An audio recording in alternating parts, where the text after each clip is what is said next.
Hey everyone, I am Nathaniel Jans from Nintendo Prime, and welcome back to another episode of Prime Comments. And a couple notes before we hop right into it. One, I've been noticing this past week, there was a lot of comments of your guys' that I wanted to feature, but they contain, inappropriate language, swear words. And I'm not going to act like I don't swear, and I don't have a problem if you guys swear in the comments. It's not a big deal to me.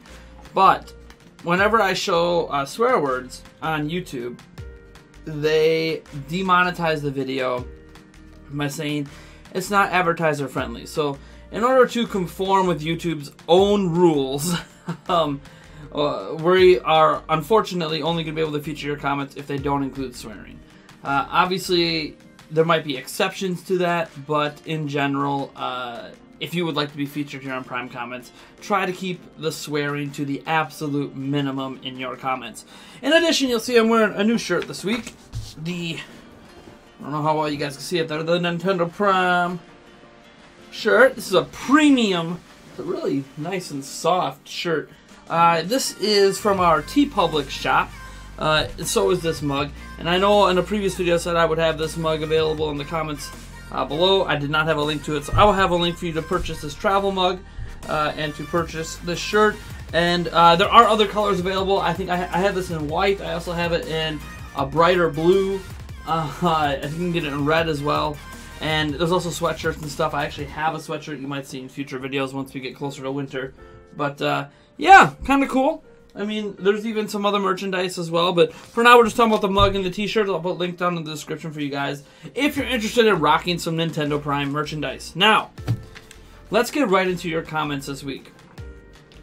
So, on the very first video from this past week dealt with Mother 3 localization and Nintendo's apparent excuse that they're too worried about essentially being politically correct. They don't want to offend the left and the right in the United States with a certain race that's in the game, or I don't even know if race is the right word, just a certain type of gender that's in the game, specifically dealing with what is being described as trans. And Polka Madness 1996 had this to say on it: "Why is it frustrating that they can do what they want? It's their game. It won't affect how you eat and live." And this is just, I saw a lot of comments this week about some people confused about why I'm passionately upset about something. And let me,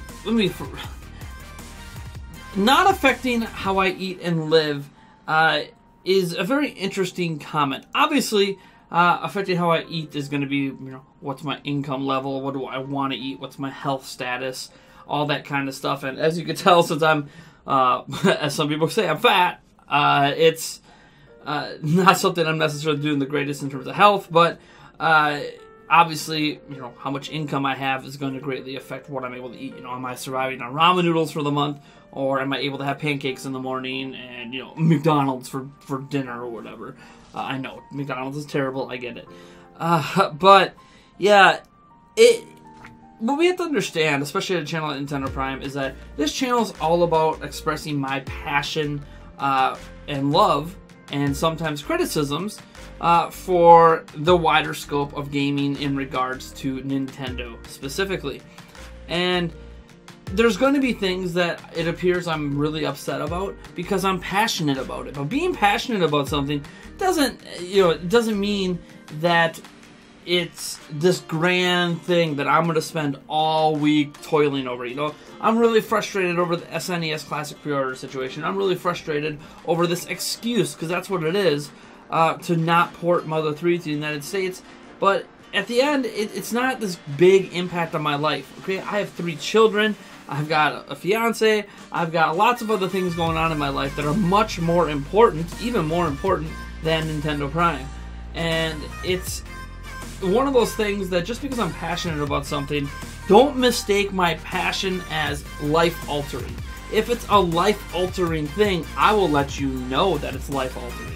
And generally, that's going to be something to deal with my family, or to deal with a big life change. Me saying something like, I am doing YouTube exclusively as my only form of revenue, that would be life-altering. And in that way, Nintendo Prime would affect me. Now, Nintendo Prime is not my only source of revenue, so I am currently not just solely a YouTuber. but it is one of those things that I hope to get to one day. And so yeah, Nintendo Prime could eventually be this life-altering thing. As for this with Mother 3 stuff, this is just me passionately caring as a gamer, right? I was never a big Earthbound fan growing up. I'm not going to shy away from that. I'm not going to BS to you guys and make it sound like I was this big Earthbound fan and I'm begging for Mother 3 to come. I'm not. But I recognize that for a lot of people, Earthbound and the Mother series in general was very emotionally impacting based on the themes it tackled. And I can relate to that because there's games like that that are like that for me. I even talked about it this past week. Secret of Mana and the Legend of Zelda series are games that greatly impacted me emotionally growing up. And yeah, that does impact your life. And video games, I think we have to set aside the fact that yes, they're an entertainment medium. They're there to give us something to do and not be bored, yada yada. That's fine, but they're also can have an impact on our life, both positive, negative, or otherwise. And video games have obviously had what I feel is a mostly positive impact on my life. And for a lot of people, Mother 3 means a lot to them, and they want to see it come over. Now, is it a big life-altering event? No. Life-altering events are things like having children, someone dying, you had to get your leg amputated, something like that. Like, that's life-altering. Finding out you have cancer, that's life-altering. But it's important to realize that passions are okay to have as well. And while most people consider video games a hobby, that's fine, but you could be passionate about your hobby. That's why you do it. Like, I love basketball. To me, playing basketball is a hobby because I don't even get a lot of time to do it, but when I do get to play it, I thoroughly enjoy it. But I'm passionate about it, and I do care. And that's why I'm a huge fan of like the NBA and the NCAA basketball and stuff. Like, I love basketball. Just like I love, NFL football, like even some college football. I like a lot of different things that I am very passionate about. Video games is one of them. Nintendo is obviously at the top of the mountain for my passion and my care in the video game realm. But yeah, I think it's okay to be frustrated and it's okay to be happy. I think it's okay to have a wide range of emotions for things you're passionate about, even if the thing you're passionate about isn't a life-altering ordeal, right? There's a lot more important things going on in the world than video games. I mean, let's just be real, there is. So, but yeah, that shouldn't change how someone feels about something. It might provide perspective, but this channel is just about video games. So, it's okay, I guess, for me to be frustrated. Moving on. The next video we posted this past week dealt with Monolith Soft, and actually they unveiled 3 new pieces of art, and they also announced that they were hiring for a new position, and that new position was also based around some sort of game in a medieval setting. And this goes along with the hiring that they did a month or 2 ago, where they also were hiring for someone with experience in the medieval high fantasy kind of setting. And I always thought this was cool. I thought the art looked great. But Emmanuel Santos came in to say this: not all of Monolith's artworks come to life, just saying. This is true of any company. Just because some concept art exists and people are being hired for a specific project doesn't mean that project ever sees the light of day. That's important I mean, Nintendo's got zillions of projects we've never seen and never will see. I mean, even think of Ura Zelda back in the day. We still don't have that. We have fragments of it that have leaked, but we don't have it. We have an idea of what it was going to be, but we don't know. There was content cut out of the Wind Waker. Like, obviously I'm using Zelda as 2 examples here, but Nintendo has a lot of content that might get announced and not released. I mean, even think of just the Wii generation. The Wii Vitality sensor. They actually announced it and showed it at E3, and then it never became a thing. It never released. So, Nintendo's not, not oblivious to having this happen to them. And Monolith Soft, obviously, of course, is part of Nintendo and part of video games. And video games can sometimes get announced or not announced or rumored, and art can release, and it never amounts to anything. And I think it's sad when that happens with projects people really care about, like Scalebound. That was obviously a more high-profile one, had actual gameplay clips that got canned. That sucks. But yeah, it's definitely something that, in this case, I think it is something that's going to see the light of day. That's why I talked about it. Because when you have 3 art pieces, you've redone your entire website to reflect it. despite the fact you have Xenoblade Chronicles 2 coming out. You would figure that's where all their hype should be, right? They should have tons of Xenoblade Chronicles 2 art all over the place. But instead, they have art for this new thing they're working on. And when Monolith Soft kind of puts their best foot forward and they're hiring specifically for that, and they have Nintendo backing them, it's going to be something probably really high quality. In fact, Nintendo told them specifically that they would not advertise their products if they weren't high quality. So that's the reason to be hyped, because they make high quality products, and I obviously love the medieval setting, so I'm even more excited because I'm a huge fan of the medieval stuff. Even some of the smaller games like Lords of the Realm 2, just got that on Steam. I grew up with that game back on PC. Just fantastic. I love the medieval setting, so I'm excited. But you're right, it doesn't mean it's actually going to come into existence, but it does mean it's being worked on, and that's important to me. It being worked on means there's a more than fair chance that it's going to become a real product. Moving on. This past week debuted a brand new series here at Nintendo Prime called Outside the Box. I'm looking to make maybe one of these videos a week, might be more, it depends. I don't want it to kind of flood the channel up, because Outside the Box is a series where I talk about things that are not Nintendo, right? I look at what's happening outside of Nintendo, what's happening at third parties, what's happening on Xbox or PlayStation or PC, and I talk about it. And it's obviously going to be topics I care about, and the point of this series is I think it's important to keep people who are strictly Nintendo fans informed on other things going on in the video game industry. And no, it's not going to keep you completely up to date on everything, because it can't. That's not what this channel is about. But it's going to be something that I care about, because I'm a gamer. I might be a Nintendo gamer or a Nintendo fan, but I play games of all types. I mean, you see this PC back here rocking my GTX 1070. You think I just use that for video editing? Of course I play games on it. I have an Xbox One that you can't see off screen, and I want a PlayStation 4 when I can afford it. So, yeah, I love gaming in general. Obviously, Nintendo's just number one. So, anyways, on this Outside the Box, the debut episode, we talked about Sony and how they recently got hacked. Yes, they did. Sucks. And how, again, they're blocking yet another game from having crossplay with the Xbox One. No, it doesn't affect the Switch. Again, this is Outside the Box. So, Nyan Cat had this to say: the only time I was fine with DLC was Breath of the Wild, since they made it after launch, so they weren't withholding parts of the game. And I thought this was an interesting comment brought up in here, because I briefly talked about DLC just a little bit in Outside the Box. And I've made these comments before, but I'll just say it again. I'm okay with DLC. It does not bother me. It doesn't bother me if it's planned out pre-release or post-release. None of that matters to me. What matters is that the DLC feels worthwhile, and that the original game released as is does not feel like it's missing something, right? It doesn't feel like they cut something out to sell it to you later. I call it piecemealing a game. So, yeah, I'm fine with DLC in Breath of the Wild. I was also fine with it in Mario Kart 8 Deluxe. Oh, excuse me. I was also fine with it in Mario Kart 8 Deluxe, and I've been fine with it in several other games as well. So, yeah, there's obviously many examples of games that I'm not fine with it in, but Dragon Age Inquisition is one, and that really sucks because I love the Dragon Age series. But yeah, moving on. I made a video talking about what Nintendo can still learn from Microsoft and Sony, specifically from the PlayStation and Xbox still to this day, in regards to hoping to see improvements with the Nintendo Switch. Not just accepting the success it has, but moving forward. And Oscar Gamesman had this to say: great video. I would like to add another feature Nintendo could learn from both PlayStation and Xbox. I think it would really benefit the fans and boost replayability is an achievement/trophy system like they did with the My Nintendo. However, I thought they would link that with playing games on the Switch and be rewarded with those points to use in their store. So, achievements and trophy system. I think these are completely irrelevant, but that's my take. I understand that there's plenty of people, they love achievements.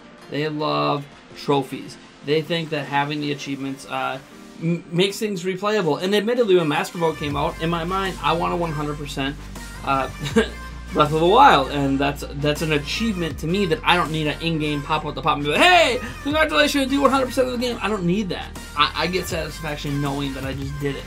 But I do understand the appeal of achievements and the appeal of trophies. Nintendo has an interesting system in place because they kind of have an achievement system, but it's not on the systems. It's on their website for My Nintendo, and when you achieve these achievements, you earn currency that you could spend through My Nintendo to get digital rewards, a couple physical things, mostly digital right now.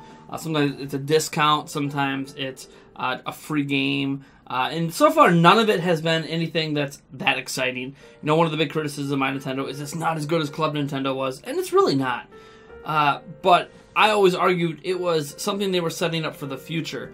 And then Switch came out, and I got really confused because while we don't have the full online functionality launched on Switch, it still feels highly unlikely that My Nintendo is going to be implemented locally on the Switch.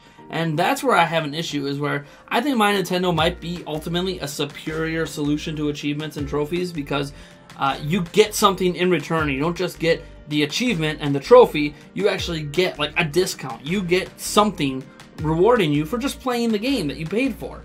And that's great. I think that's a really unique way of going about it. But because it's not implemented locally on the systems, there is a disconnect. And that disconnect sucks. And there's the fact that the My Nintendo system, I don't think Nintendo's ever going to let third parties use it. And third parties love making achievements and trophies. So I think there's this weird mix right now where My Nintendo is a cool idea for achievements, but without it being implemented system side, it's always going to miss the mark. So I think Nintendo needs to take My Nintendo, inject it into the Switch somehow, make it local, allow third parties to make achievements that are recognized by My Nintendo, even if it only gives you rewards for Nintendo games, and I think that's fair. It is Nintendo. They're not going to give you rewards for playing third-party games. They're going to give you rewards for playing Nintendo games, but they'll offer third parties an option to have their own currency in My Nintendo maybe, and then they can offer discounts that way through third-party achievements. I feel like Nintendo is doing something different with achievements that is really, really good, but because it's disconnected from the systems, it's not perfect. So I still think the old school, even without rewards being attached to the achievements, is better overall for consumers. So I think if Nintendo could take what Xbox and Microsoft do, Xbox and PlayStation do with achievements, and combine it with their My Nintendo system and make it all localized on the system, so I don't have to go on my phone or go on my computer and open up a web browser, I think that would be the ideal way to go about it. And to this day, I don't understand why Nintendo hasn't localized it. When they closed down Club Nintendo, I thought it was because they wanted to make something better, and well, I think My Nintendo had the potential to be better without it being localized on the systems. I think they're really missing out on something here. And it's something gamers obviously care about. There's a reason the achievements and the trophies thing continually comes up every single year, that Nintendo doesn't have them locally on the system, because it is something people do care about. I'm not one of those people, but I will advocate for those people because it is important. It is important to give gamers what they want. Nintendo does need to listen better sometimes. Moving on, this week I had a video up about how Final Fantasy 15 is coming to Nintendo Switch. Now, I didn't say confirmed because it's not 100% for sure, but they definitely heavily hinted at it by saying they have something for Final Fantasy 15 in the works for a system or console that rhymes with Twitch. Obviously, that's Nintendo Switch, but yeah, it was a very interesting take. Some people have been like, oh, it's not confirmed, but it's basically confirmed. That's why I went with it's coming to Switch. In some way, some form, it's coming to Switch. And Teen Kitsune had this to say: I heard that this is possibly the Pocket Edition coming to the Switch, not the full console version. But that's just my assumption based on their words. Now, I would prefer the full version come to Switch, but if the Pocket Edition for mobile and PC comes, I won't complain. Well, for starters, PC has the full version. So this is more, the Pocket Edition uses chibi art style and all that stuff. That's definitely for mobile smart devices. And I think it looks cute. I think it looks fine. It's definitely not what people would expect on a Switch version. They would expect a console-like experience. And I think that's what the Switch is going to get, is the console-like experience. I heard it's going to be this. Considering they never said what it's going to be, it could be anything. But I'm hopeful it's going to be a console version, because they mentioned the Switch, at least, you know, the system that rhymes with Twitch, they mentioned it as a console not a portable gaming device, which leads me to believe that they are going to try to get Final Fantasy 15 as is console version wise to run on Switch. Now Final Fantasy 15 has some other issues that really didn't sell that well. Now they're talking about how, like, if you want the full story, you gotta watch the movie, and there's some other crazy stuff going on. Final Fantasy 15, I don't know why Square Enix does this with Final Fantasy, why they can't just self-contain it and then build a universe around that self-contained game, but whatever. That's what Square Enix does with Final Fantasy these days, and we just kind of have to accept it, or I guess just not give them money. I don't know. Anyways, moving on. This week I made a video about my issues with the SNES pre-order situation. Very frustrated with it, still frustrated with it. And Matthew Hibner had this to say. Can't get an SNES Classic? Get a modded Wii instead. Play all the Super Scope games using your Wiimote. Load it up with Wii games too. Stick it to Nintendo. And I'm skipping over some words here. Also available without shortages, Raspberry Pis, EverDrives, modded PSPs for portable action, modded original Xboxes, and good old PC emulation. If you have no money, plenty of tutorials online for doing soft mods or programming yourself if you don't want to pay someone for them. But that's illegal, they say. Well, so is jaywalking. You're already a criminal. Deal with it. Happy gaming and blank Nintendo. So, this is a very sensitive topic for me. Obviously, this person is probably as upset as I am about the SNES Classic pre-order thing, but they're also making these points that we don't need the SNES Classic. There are several ways to already play these games. Some that are completely free, some that are not. He conveniently doesn't mention that a lot of these games you can buy on Virtual Console, on Wii U, or 3DS, or even Wii back in the day. But maybe that's the point. He's talking about ways to do it that are a better deal for people and don't involve giving Nintendo your money. I used to be really torn on this. I used to be one of those people that I believed in emulation, I believed in modding and hacking, and I still follow that community to an extent and still see what they're doing. Like, I know the Switch's firmware version 3.0.0 was actually hacked, and while nothing huge has come out of it yet, that version is probably going to eventually allow people to put ROMs onto SD cards and play them on your Switch. Obviously, if you've upgraded past 3.0.0, the mod won't work. And I think that's great. I think there's a lot of good things to learn from the modding community, and I think there's good things that come out of emulation. The fact that you can emulate Breath of the Wild at 4K and 60 FPS right now in shrines, 30 FPS out in the wild, and they're working on making 60 FPS work out in the open world. I think it's just amazing. Like, the idea of playing Breath of the Wild 4K at 60 FPS just blows my mind. It is something I will really, really want to do. And to me personally, I can say, oh, I justified. I bought the collector's edition. I bought a Switch. I own the game. I could justify doing that in my mind. But at the same point, it's one of those, I don't believe in emulation anymore. I think there are very few instances now where it's justified. I think if you want to play Mother 3, justified is a fan translation. You want to play Secret of Mana 2 or whatever, the Sinadetsu 3 or whatever it's called, I can't even pronounce it, and you want to play the fan translation of that because it never came to the West, I think you're justified. Are you legally justified? No. And there's a fine line we talk, comparing playing ROMs and downloading ROMs and emulating ROMs illegally to jaywalking is a little bit of understatement. A jaywalking ticket's like $20. It's not some big thing that goes on your record. If you didn't even pay that $20, it's not like they put out an arrest warrant for you, right? If you get caught downloading ROMs illegally, it's a felony. I mean, you could go to jail for years and years, and if you get busted for it, and then they seize your computer and see you have all these illegal ROMs, you have thousands of them, you're just going to compile your sentence. And even if you can get a good enough lawyer that can argue that you're not a danger to anyone and you should be allowed out, on probation or with an ankle tracker, you're going to be banned from using the internet, banned from using electronic devices, and you're still going to have to pay a really huge fine. So in the world of emulation and in the world of ROMs, do I think the risk like that is worth it? Even if only one person out of 20 million people that do it gets busted for it? No, I don't think it's worth it. I don't think the risk is worth it when there are legit ways to play these games. And I'm not just talking about buying old NESs and you know, whatever. I'm talking about Virtual Console. Nintendo and other companies still resell these old classic games in a legal way to play them. Now, it sucks that the SNES Classic, as a bad example, does not have enough stock currently.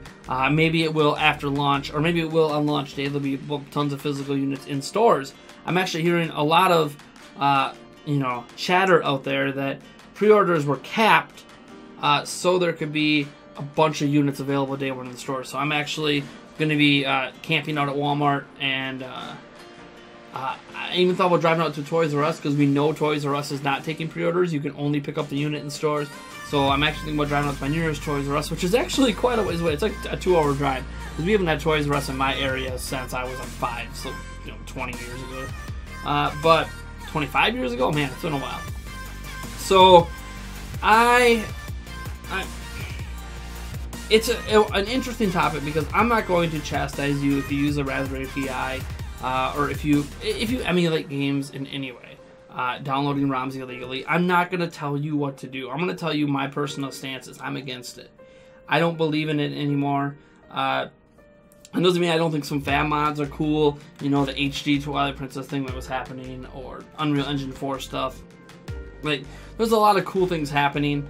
And I support fans modifying things and creating something. I'm going to argue creating something original out of it. Even if it's just a texture pack. It's an original texture pack. I believe in that kind of thing. But then to do it, you have to own an illegal ROM and emulate it. So I'm personally against it. I used to emulate. I mean, here's a confession for you right now. And if I get arrested for this one day, now you know why. I used to emulate games. I've done it. I've emulated more games in my life than I care to admit to. And at one point in my life, 8 years ago, I got busted by my ISP for... I wasn't even trying to emulate a game. Actually, that's what sucked about this one. I was trying to download an old PC version of Madden, not because I wanted to play it. I actually wanted an art asset that was in the files that I was going to be modifying and using somewhere else. And I know there's some questions on if that's even legal to do. But I wasn't downloading it for the purposes of a ROM. I just wanted that file, and I could not find it anywhere online. Now, I have the file now, and what I wanted to use it for, which was a fantasy football team, I do still use it for to this day. But I got busted by my ISP, and I was surprised, because I've never been busted for ROM downloading. I've never been busted for illegal music downloading that now I'm against, but I used to do all the time. And it was a very scary thing as I'm downloading this file, this torrent of Madden, getting a call from my ISP saying I need to stop my torrent file immediately. They know that I am in the process of downloading an illegal version of a video game, and if I don't stop, they're going to turn me into the authorities. And at first, I just dismissed it as someone's trolling me, right? How would they know what I'm doing? Well, ISPs always know what you're doing. And setting aside what ISPs know or don't know, I also received a letter in the mail from my ISP, and then a follow-up letter from the FBI. So ultimately, nothing happened. I did not get arrested. I did not get any fines. But it was basically the cease and desist of all cease and desist. And I have refused to even attempt to download an illegal game, even though I have a different internet connection now that I did. Then I don't care. Download illegal game, download a ROM or anything. Not just because of the risk it poses to me as someone who's already been caught and luckily just got a slap on the wrist.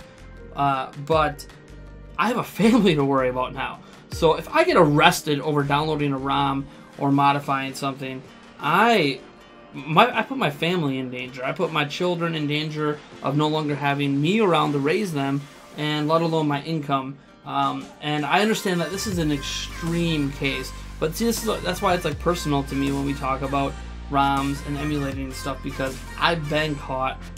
I don't want anything serious to come of it, and as such, I'm not going to tell you to not do it, but I can't actively promote doing it. So while I still might promote things like Unreal Engine, like recreations and stuff, that's different. That's not necessarily illegal to play. It's illegal to create, and the person who created it's the one that can get in trouble, not the people who play it.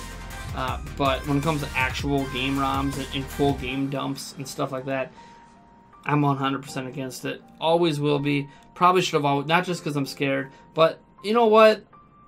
We're past the time of making the excuses for most games that there's no legal way to play it, because there is. Obviously, there's exceptions. I've named a couple. There's exceptions outside of those games. But for the most part, a lot of the games we're talking about people wanting ROMs of are games that are readily available for like $5 on the eShop. So, yeah, just do it legally. That's my advice on all that. Anyways, sorry, that went on longer than I wanted. But we move on to the DLC pack for Mario and Rabbids Kingdom Battle. There's a season pass coming out, a 3-part season pass. And there was a little bit of a conversation about this. Trevor Grover said, honestly, this just sounds like how they did DLC with Breath of the Wild. I don't see the point to the outrage. I actually responded to Trevor and I said, I don't recall 8 high-powered weapons being locked behind a paywall in Breath of the Wild. Stuart Pateman responded, Nintendo Prime, you don't know that they're high-powered. At this point, that's an assumption. They're unlikely to be necessary. More likely a way of creaming some extra cash out of people who are already enjoying themselves. And then Daniel Evans says, we don't know if these items would be available in story mode. Steampunk weapons sound cool, but I'm sure they're completely unnecessary to the main game. And then Coca-Cola responds with Nintendo Prime. Also, the armor included helps out a ton in Master Mode. A little bit to digest there.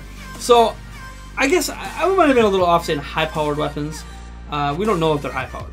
What we do know, though, like when someone says we don't know if they're going to be available in story mode or not, actually we do know they're not available in story mode because they are exclusive to the DLC. They are literally listed as 8 exclusive steampunk weapons that you only get if you buy the Season Pass. So no, there is no other way to get these weapons. And yes, you get them day one. I don't have a problem with the other 2 parts of the DLC. I think the DLC release this fall and the DLC release next year for story mode. I think that DLC is fine. That's like exactly what they did with Breath of the Wild. And I'm okay with that for the most part, aside of the fact that Breath of the Wild had...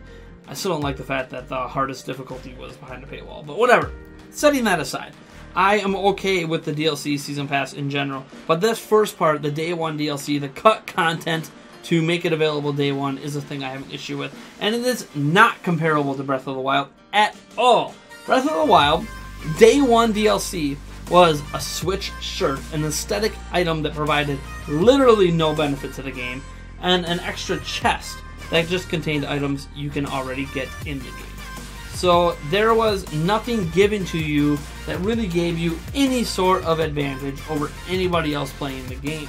And of course, this is a single-player game, so it's even less meaningful even if they did. But again, it was very minimal stuff that it's hard to have an issue with because one was just an aesthetic item that was clearly for the Switch launch. And the others were just, you know, hey, thanks for buying the DLC, here's a couple extra chests. And since they do those bonus chests through Amiibo all the time, it's not really that big of a deal.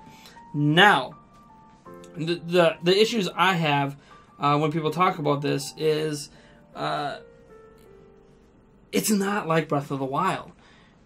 This DLC is taking 8 items, 8 usable items, making them exclusive to that DLC, and then saying, if you want these items, you have to buy it, and they're available day one. Now, if these items were available later, like they weren't complete yet, the development wasn't done yet, and they're coming out in DLC Pack 2, that's different. So like when someone says, you know, the armor included helps out a ton in Master Mode, that armor was part of DLC Pack 2. It was not Day 1 DLC. It was not content cut from the game Day 1, resold to you to have it on Day 1. That's the problem I have with this DLC, is that these are 8 items that are done, they're finished, they're ready to go at launch, but you know what? If you want them, you gotta pay for them. It's like having a microtransaction Day 1 to buy these weapons. That bothers me. It's always gonna bother me, and if you don't understand the outrage behind it, that means that you are okay with pre-order culture. I'm okay with pre-order culture to a point, but okay with day one content being locked behind a pre-order or being locked behind day one DLC. And I'm not okay with that. If you are okay with that, be my guest. But that's where my outrage comes from, because this is content cut from the game to make exclusive to a DLC thing that doesn't need to be there. DLC Pack 1 and 2 coming out fall and next year alone is worth $20, man. People, if they really love the Mario and Rabbids game, they are going to buy those DLC packs. That's the frustrating part of this. They don't need this day one weapon stuff to sell the season pass. But they're including it anyways because it's Ubisoft. Nintendo's inclusion, it was nothing in comparison to this. So there is no direct correlation here to Breath of the Wild at all, because what Nintendo did for day one DLC was an aesthetic item, basically. That was your big advantage for buying the DLC pack day one. The DLC pack advantage this time is 8 exclusive weapons. Regardless of how powerful they are, that's more than just an aesthetic item. Those are literal items you use to attack enemies in the game. And I guarantee you, at least at the beginning of the game, chances are these weapons are better than you could have normally playing the game at that point. Are they the best weapons in the game? Probably not. But they're going to be more powerful enough where you're going to want to use them. So, yeah. If you don't understand my outrage behind cut content being resold to you day one, then I don't know what to tell you. I mean, we just don't agree. And that's just the way it's going to be. Moving on. There was a political reference to Zelda this past week, which was laughable. Just laughable. And Shembu Locke had this to say. Does someone have an idea what they wanted to say? Obviously, they expect the reader to already know that the last major tax code reform was in 1986. And they literally were like, oh, as you know, 1986 was also. Like, they actually were matter of fact, like, oh, you obviously know. Anyways, so what's the message then? Does the fact that Zelda and the tax reform have a date in common tell me something about the reform? Do they want to say that, like Zelda, this tax reform is awesome, brought millions of people joy, and should never end? I really don't understand what they try to tell me. That's kind of the interesting thing, is I don't understand what they're trying to tell you as well. Because the GOP is trying to install another tax reform. Their goal is to have the next major tax reform happen in the next few years. And so when you make a reference to one of the greatest series of all time releasing the same year as the last great tax reform, it's really interesting because you're either implying that you don't think Zelda's that great today, so just like the tax reform back then, it's not that great today, so it needs to be reformed, just like maybe Zelda needs to be rebooted, or maybe they feel like Breath of the Wild was the tax reform. I think in that way I could understand. If they were trying to correlate, look, the tax reform back in 1986 was great. The Legend of Zelda releasing back in 1986 was great. And then you correlate that to today, you can be like, yeah, but over time the Zelda series got a little stale, and then it had a reformation with Breath of the Wild. Then they could argue that, okay, so that tax code was good back then, it's slowly gotten worse, and so now it needs a reformation like Breath of the Wild. Now, that would have been a correlation I could have at least understood they were trying to do. Instead, I don't think that's what their point was at all. They didn't even mention Breath of the Wild by name, and they got a whole bunch of their facts wrong. So, I think their point in bringing up Zelda and making this reference was literally just about making a pop culture reference to drive in younger viewers, to try to make more people pay attention to politics. And on the whole, they did, I guess. It made me pay more attention than I normally do, but it also made us pay attention for the wrong reasons. So, yeah. You would think politicians, even if you think they're all liars and scumbags, you still gotta be pretty intelligent to be able to become that kind of liar and scumbag, I guess. And, yeah, they need to do better. It wasn't very clear what the messaging was supposed to be beyond just trying to draw in a younger audience with completely irrelevant statements. I mean, you know how many games and franchises launched back in 1986? You could have said anything. None of it's really relevant to tax reform. Anyways, so this week on podcast episode 31 of that Nintendo Prime podcast, which you can head on over to patreon.com/Nintendo Prime. and subscribe for $5 a month and get early access to the full audio version. It says that one guy who does stuff responded to the latest podcast episode by saying, "Are you afraid of the YouTube channel's stability?" Now, I had a lot of questions, really just one in response to him where I said, you know, what do you mean by stability? Because there's things like financial stability. There's things like viewership stability. There's things like subscriber stability, because you want to be a constantly growing channel. You don't want to get stagnant in your growth, because that means that people are no longer enjoying what you do, and usually once you become stagnant in your growth, you're going to start losing subscribers, and that's not good. And obviously people lose subscribers all the time, but you know, lose more subscribers than you gain. That's obviously the trending of a YouTube channel that's not going to make it. So am I afraid of my channel stability? From a financial aspect, I think you always have to be a little bit afraid. No, I don't. This YouTube channel is not my sole measure of income. Yes, we have the Patreon, but you know, even though I have like $31 or maybe I have $37 now on Patreon, obviously that $37 isn't supporting a family of 5. Obviously, the $400 or so I make per month off of YouTube right now isn't supporting a family of 5. I have another source of income. I have a second job, as it were, because I consider YouTube and Nintendo Prime to be my main job. My other job, which I actually make a majority of my money at, is kind of secondary and not something that I know that there's not a future in it, right? I can keep doing it as long as I'm doing it well, but it's not something I want to keep investing in over the next several years of my life, because it's not, when I see myself, 2 years from now, I don't see myself doing that second job. I want to be doing just Nintendo Prime. So I do worry about the financial stability, but not right now. The important part now isn't so much that I make as much money as humanly possible. If that was the case, you would see lots and lots of sponsorships, which I do plan to have sponsorships on this channel eventually. We've done it with some review products, but even, things like, hey, fresh books, blah, blah, blah, blah, blah, at the beginning of every video. I don't have a problem doing that. It's just not something I'm focusing on right now. I'm not focusing on building out sponsorships until we're much bigger, because then we'll attract better sponsorships. I want to make sure if we get sponsorships, it's something that's going to be relevant to you guys, and something that fits well with our brand. So, yeah, financially, I'm not so much about making tons of money off YouTube right now. I'm more so about building out a consistent quality videos and getting my quality to consistently get better as we do make more money and get better equipment. That way you can get better video content, more engaging content, and hopefully, we're looking a year from now, we have double the subscribers we have now. We have triple the subscribers we have. I mean, I would love, if I'm looking at right now, it's August, I'm recording this August 27th, 2017. I would love to be back here on August 27th, 2018 and be sitting with over 100,000 subscribers. But again, financially, I do need the income, but it's not the primary focus of my channel right now. Now, as for growth stability and viewer stability, that is something I do have to worry about. I have to make sure we're consistently growing, because that means that people are enjoying what we do. And to consistently grow, I have to cater content in a way that is good and entertaining for our fans. Sometimes it's like, like these Prime Comments episodes are actually pretty consistent every week.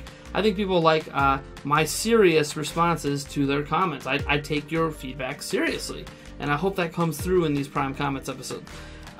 So yeah, I do have to worry about viewership stability, and because I have to worry about viewership stability, I hate saying this, I am going back starting next week to segmenting our podcast over 5 different days or whatever, focusing on each topic. Now, why is that? Viewership over the last 2 weeks, when we took our podcast and had it as one long video podcast, has not been good. We went from getting between 1,500 to 3,000 views per segment of podcast to less than 1,000 views per podcast. I mean, the one we did last week got 800 views. The one we did 2 weeks ago got 800 views. The one we released this week only got, or this past week, I think it's at like 300. It might hit 400 by the time it's done growing.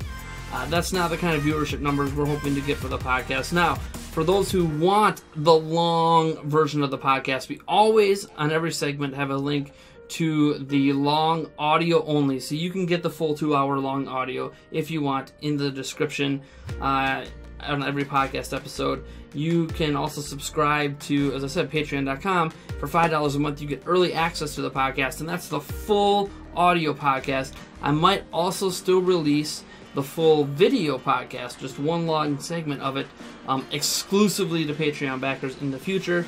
Obviously, it's going to basically go audio podcast first, exclusively on Patreon, segmented videos, and then at the end of the week, the combined longer video exclusively for Patreon.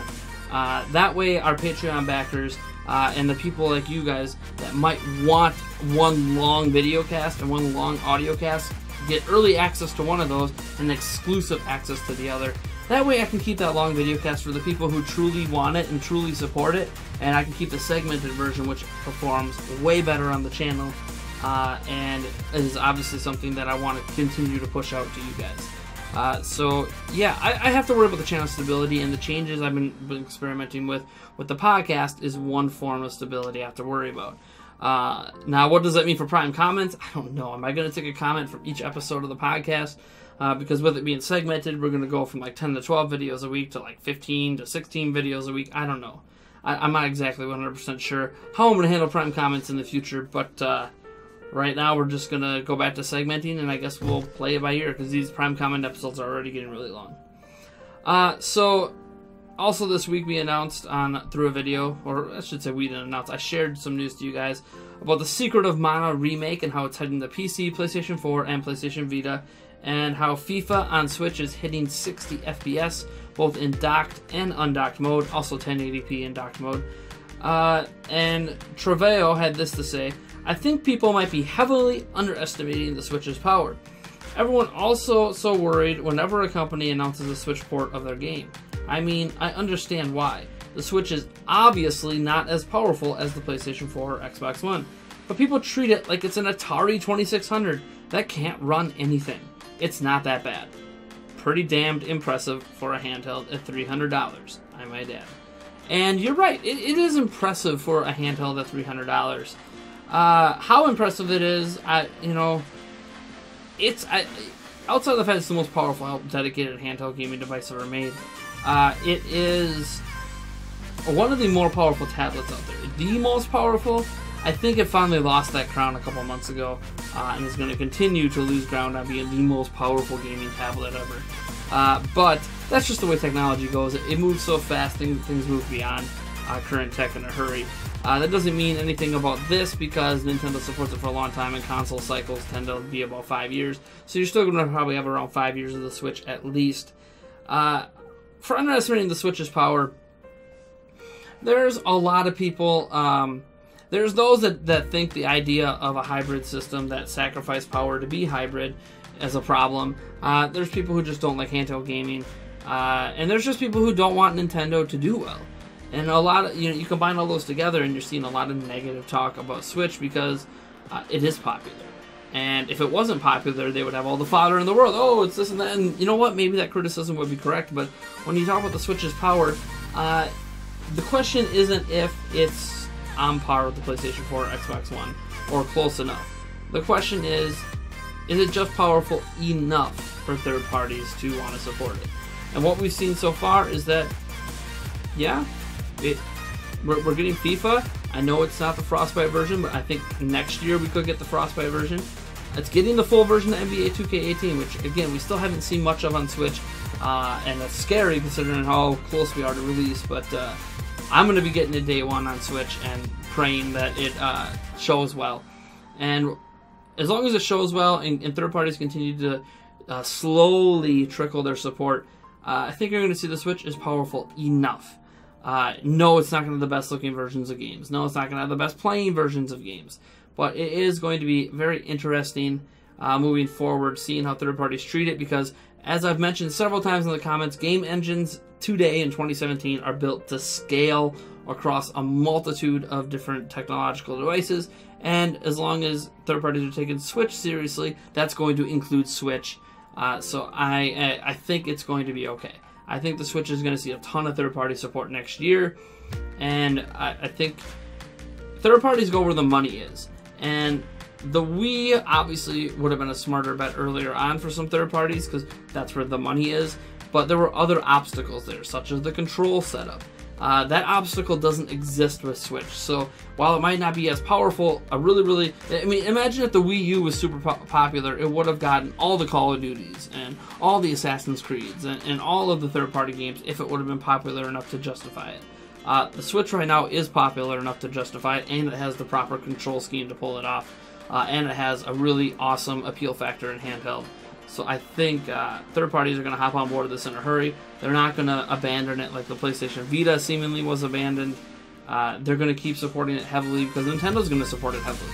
And as long as Nintendo's pushing units, third-party games are going to sell in between the Nintendo releases. So, yeah, I think people do underestimate the Switch, but they're underestimating it for reasons that are seemingly more personal than realistic. Anyways, I started 2 new video series this week. One releases on Fridays, the other on Saturdays. The one that released on Friday talks about the upcoming games releasing on Switch next week.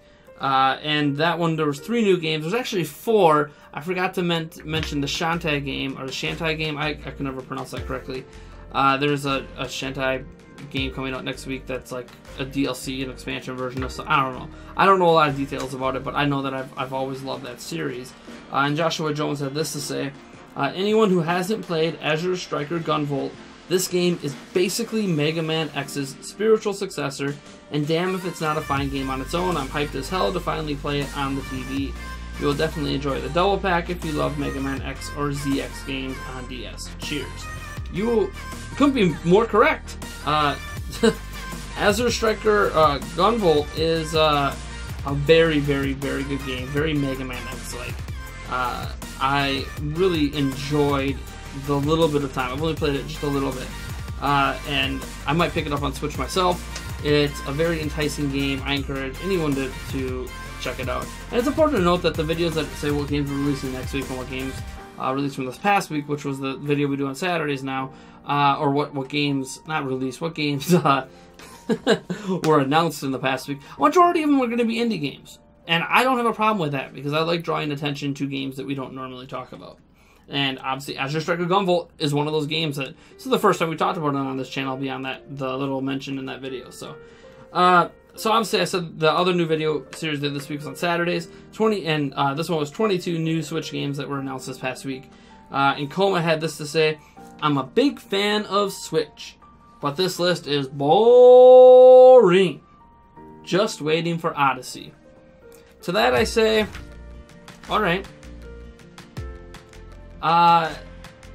Whether or not this is a good list of games from this past week, and there's Gamescom, so there was a little bit more games announced than usual, is interesting. There was I felt a really good mix of games. Now, unfortunately, it wasn't like there was like some new big AAA games. So we had 2 Telltale games confirmed this past week. You know, you had the Batman game and the Game of Thrones game, which I'm definitely getting the Game of Thrones one. I'm a huge Game of Thrones fan. Might pick up the Batman one as well. I'm not sure. You know, you play one Telltale game, you play them all. But I just love Game of Thrones that much. And then you had 3 other AAA games, but they're older games. There were 3 Dynasty Warrior games. They've been re-released on other platforms before. Now they're coming to Switch.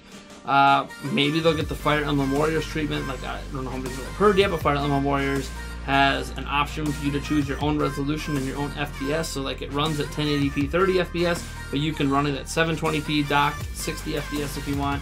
That's a really cool feature. I hope more games allow you to do that, allow you to choose resolution or frame rate. I know it's a very simplistic choice, but that's the kind of choice that should exist on consoles. Like, you know, on Xbox One X, do you want to run it at 4K 30 FPS or 1080p 60 FPS? That should be, or 1440p 60 FPS if they can do that. That should be an option. So I like that choice of resolution versus frame rate. Maybe they'll do that for these Dynasty Warrior games, because that's always been kind of the knock on Dynasty Warriors, is the frame rates are never high and they're never consistent. So I personally would opt for 720p 60 FPS, but that's just me. Now, there were other games in there too, tons of indie games. Obviously, you know, besides the 3 AAA Dynasty Warrior games, and I guess the 2 kind of sort of AAA, AA games from Telltale, you know, it's 5 games. That means 18 of the games are indie games, and I don't think there's a problem with it. I mean, the game I'm actually most excited of the whole bunch is Fi or Faye, whatever it is, that was originally an Xbox One X exclusive, or an Xbox One exclusive. Didn't play it despite the fact that I own an Xbox One, so I'm really excited to play that on Switch, and I can't wait for that to come out. That's the game I'm actually most excited about out of all the games on the list. So if I'm obviously getting the Game of Thrones, because I'm a huge fan of Game of Thrones, I'm going to be getting that game as well. And there are probably some other indie games I'm going to nab too when they're available. And as I said, the big point of these games, even if you're not interested, is that it highlights other games that are coming to Switch that we don't normally talk about. I mentioned this in the comments on one of those videos, but the point of these 2 videos per week, and right now we're at a 12 video per week pace, maybe it'll be up to higher than that soon. It's because they're outside of the realm of our daily videos. They function as a way for me to promote other content that we would not normally talk about. So, we don't talk about a lot of indie games. We just don't. We cover the big games, the big news, the controversial stuff, the good stuff. Sales. But this is a chance for me to talk about more than that. So, you can find that list boring. You can wait till Odyssey. I'd like to think that a majority of us are not people that just buy a Switch and only play Nintendo games. Because I don't like that reputation that Nintendo has, that Nintendo fans only play Nintendo games. I'd like to think that we, at least because, maybe it's just because of the way I am, that we enjoy a broad spectrum of games. Okay? So, I'm excited for some of those indie games, and I think it blows my mind at times how many people write off indie games as being these inferior things that aren't worth your time and money. Why? I know it's a little different for me. I guess because I get nostalgic at times because these indie games are reminiscent of the type of games I played growing up, including the Zeldas and Marios of the world. But yeah, there's some fantastic indie games already on Switch and still coming to Switch, and I think people who haven't given indie games a shot should pick out one that they think looks cool and give it a try, because there's a lot of good ones out there. Anyways, folks, I am Nathaniel Rumpelgents from Nintendo Prime. If you like this shirt or this mug over here, I'll have links down in the description for you to purchase those. And as always, a disclaimer, this is our design. It was made by Ricardo Graphics. I'll have a link down to his YouTube channel down below as well if you are interested in some design work for some of your own projects or your own YouTube channels. And when you purchase these shirts, we obviously get a small kickback from each purchase, and it helps support us at the channel. If you don't want to purchase the shirts, or you don't want to purchase the mugs or whatever, that's fine. Don't do it. It's okay. I'm not going to get mad. I mean, I'll be a little sad. Remember? I need that financial stability. Anyways, folks, subscribe for more. Like if you like, dislike if you dislike. I'll catch you in the next one.